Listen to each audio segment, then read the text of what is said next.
मतलब हम लोग अभी शॉप पे आए, जैसे ही अपना वो भी देखा कि शटर का ताला दोनों कटा हुआ था, तो मेरे को आशंका लगा कि कुछ हुआ है।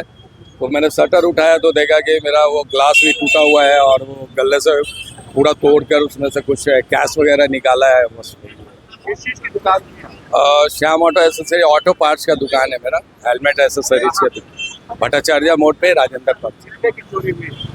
अप्रॉक्सली 10-11-12 हज़ार होगा अप्रॉक्सीमेट। क्या सीसीटीवी में क्या कुछ दिखा? सीसीटीवी में दिख रहा है, उसका फुटेज है अभी। कितने युवक दिख रहे हैं? 2 युवक है, एक मुआयना कर रहा है और एक अंदर में जाके वो गला को काटा है। वो आपने पुलिस कंप्लेन किया? कर दिया मैंने कंप्लेन, गांधी मैदान क्षेत्र में है वो कंप्लेन मैंने कर दिया है। पुलिस आई थी? हाँ आई थी। क्या लगता है?